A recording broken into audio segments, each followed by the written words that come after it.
Hey, good morning, Goff and God. Hope everybody's well. We've had a couple weeks off, did a lot of traveling, so it's been a little while since we've talked. But have some questions for you. Why isn't the world perfect?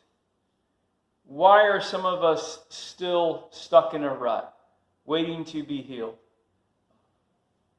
How do we get hope? Where do we find hope? There's so many questions when things don't seem to be going right. So we're gonna address those today, and we're gonna do that. Now, as a golfer, what if you won all the time? What if you hit the perfect shot every time, all the time? Would golf be fun as a golfer if it wasn't a challenge? Isn't the sport about the challenge of getting better and building something? If everything was perfect in your life, there would be no opportunity to display God's glory. Let me give you this verse. John 9:3 from the NIV says, "Neither this man nor his parents sinned," said Jesus, "but this happened so that the works of God might be displayed in him." Listen, as a believer, we know that we live in an imperfect world. Like, bad things happen to good people and bad people alike. Good things happen to bad people and good people alike. Jesus healed sinners, period. Like, we're all sinners, right? But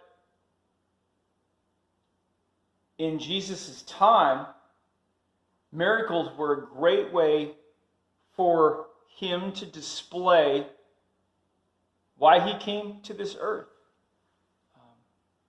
Jesus came to save us.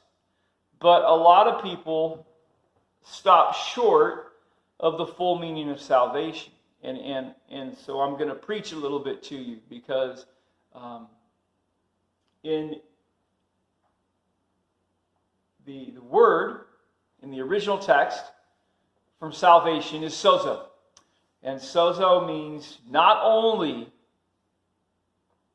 salvation for our souls, but it also means complete healing. Look it up. It's incredible when I read that passage. This is why Jesus healed.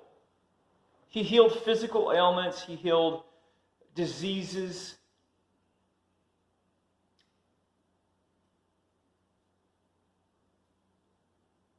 So maybe some of you are asking right now, well, why haven't I been healed? I've asked God to heal me. Why haven't it? There could be many reasons, okay? But the thing that I want you to see today, and the next thing that I want you to check off your checklist, is maybe you don't have your story prepared for when you are healed. And when the troubles go away in your life, whatever it is, maybe you're under a mountain of debt, or whatever is burdening you today, are you prepared to give God the glory when it's all over, when it's all done and said? And people say, wow, how did you do that? Or that's crazy that happened. Are you willing to say, Jesus did this for me?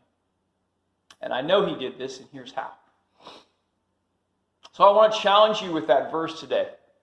Now, while you're stuck in your troubles, I want you to think about this verse. Hosea 2:15 says, "Therefore I will give back her vineyards and make the valley of Achor into a gateway of hope." Now, in the Hebrew, the valley of Achor is actually interpreted the valley of trouble. We find hope in trouble.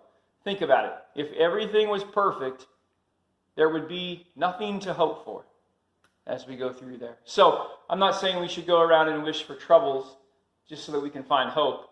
But I want you to remember that in your times of trouble, that's when you will look for hope. That's when we look to God. That's just human nature as we go through there. So in your times of trouble, I want you to pray that the glory of God will shine through your times of trouble. Pray that you will give God the glory after your miracle. Can you do that for me? Now let's go back and look at it from a different perspective. We talked about it as a golfer. What if you won all the time? Wouldn't be any fun, right? Wouldn't be any fun. Now, life in golf, definitely different, right? But in golf, if you want to get better, when you develop a skill, you should build on it and not just be satisfied to hit that one shot. Let me give you an example. Just hitting a straight shot in golf is an accomplishment every time. But when you get to that point, you shouldn't be satisfied. You take it to the next level. You learn to hit the cut. You learn to hit the draw. You start hitting it consistently out of the sand. Number one, you hope you're never in the sand, but you are.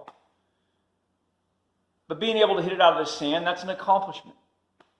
But not being content in bettering your game so that you can be able to control the speed that it comes out of the sand and the distance that it comes out of the sand.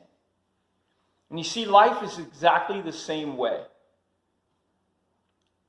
We get out of one situation, we shouldn't be satisfied. We keep going back to God and going back to God and going back to God and asking for more and more and more and more. I've been reading the story of Caleb and his daughter. He asked her, "What do you want?" She wanted land. But then she asked for more.